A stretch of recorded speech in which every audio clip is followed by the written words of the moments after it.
বিশ্বনবী একবার আসরের নামাজের সেজদা লম্বা করে দিলেন।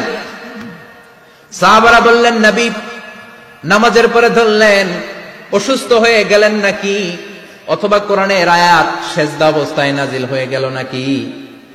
আসরের সেজদা তো এত লম্বা করতে কখনো দেখি নাই রে নবী। বিশ্বনবী বললেন, না, অসুস্থ হই নাই, কোরআনের আয়াত নাজিল হয় নাই। আমি যখন সেজদায় লুটিয়ে পড়েছি, আমার কলিজার টুকরা নাতি হাসান আমার কাঁধের উপরে চেপে বসেছে। আমি যদি সেজদা থেকে মাথা উঠাই হাসানের কষ্ট হয়ে যাবে, তাই আসরের একটা সেজদা আমি ইচ্ছা করেই লম্বা করে দিয়েছি। কি নবী ছিল, কি মায়া ছিল নাতিদের সাথে। হাসান হুসাইন বিশ্বনবী, যে নবী হচ্ছে সব নবীদেরও সর্দার, ওই নবীরে ঘোড়া বানায়া, বিশ্বনবীর বাবরি চুল ছিল তো, ওই চুল ধরে এরকম ঘোড়া ঘোড়া খেলতো। বিশ্বনবীর কাঁধে বসে বিশ্বনবীর বাবরি চুল টেনে টেনে কয়, এটা আমার ঘোড়া। হাসান হুসাইনের গায়ের এমন কোন জায়গা নাই যে জায়গায় বিশ্বনবী চুমা দেয় নাই। আর বলতেন, রাইহানাতাইনি ফিদ দুনিয়া, হাসান আর হুসাইন হলো আমার দুনিয়ার সুগন্ধি। সাইয়্যিদা শাবাবি আহলিল জান্নাহ, জান্নাতীরা আপনারা যারা জান্নাতে যাবেন, আপনাদের সামনে দুইটা পতাকা থাকবে, একটা থাকবে হাসানের হাতে আর একটা হুসাইনের হাতে। বিশ্বনবী মসজিদে নববীতে জুমার খুতবা দিচ্ছেন, হঠাৎ হাসান আর হুসাইন লাল দুইটা জামা পরে কাতারের মধ্যে দৌড়াদৌড়ি শুরু করলেন। বিশ্বনবী খুতবা থামিয়ে দিলেন, মিম্বার থেকে নেমে হাসান হুসাইনকে দুই হাতে টানতে টানতে মিম্বারের উপরে নিয়ে আসলেন, যাতে মুসল্লিদের ডিস্টার্ব না হয়ে যায়। হাসানকে ডান হাতে ধরে, হুসাইনকে বা হাতে ধরে বাকি খুতবাটা বিশ্বনবী তখন শেষ করলেন। 500টা খুতবা দিয়েছেন। কয়টা? চিল্লায় বলেন, কয়টা? আবার বিশ্বনবী জুমার খুতবা দিতে দাঁড়ালেন।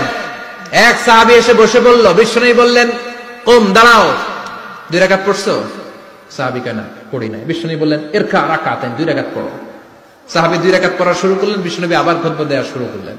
খুতবার নিরবিচ্ছিন্নতাকে ভঙ্গ করে বিশ্বনবী তাকে দাঁড়াতে বললেন, 2 রাকাত নামাজ পড়তে বললেন। তার মানে খতিব সাহেব মন গড়া শুধু খুতবা দিয়ে যায় না, ডানে বায়ে কোথায় কি হচ্ছে সবকিছু নজরে রেখে, কন্ট্রোলে রেখে, সামাজিক সব সমস্যার কথাগুলো তুলে ধরে অসামাজিক কার্যকলাপের বিরুদ্ধে হুঙ্কার দিয়ে জুমার প্ল্যাটফর্মটাকে শক্তিশালী করাই হচ্ছে একজনের খতিবের দায়িত্ব। চিল্লায় কোন ঠিক কিনা?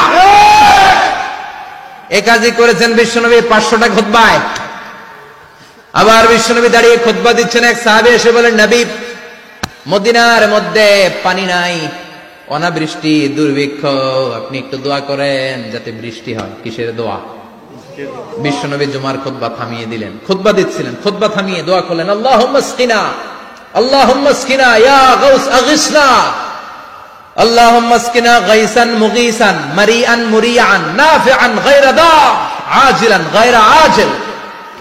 আল্লাহ, আপনি আমাদের সাহায্য করেন, আপনি রহমত করেন, বরকত দেন, আপনি মদিনার বুকে বৃষ্টি দেন, তাড়াতাড়ি দেন, দেরি করেন না।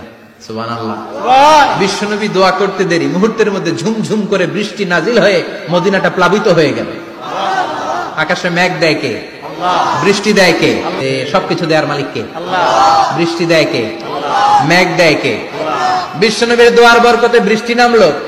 শুক্রবার বৃষ্টি, শনিবার বৃষ্টি, রবি সোম মঙ্গল বুধ বৃহস্পতি শুক্র, এর পরের শুক্রবার পর্যন্ত টানা বৃষ্টি হলো। কারণ বৃষ্টির দোয়া করছে, বৃষ্টি বন্ধ আর দত করে নাই, চলতেছে।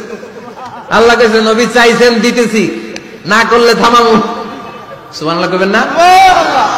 বৃষ্টি হইতে হইতে মদিনায় বন্যা।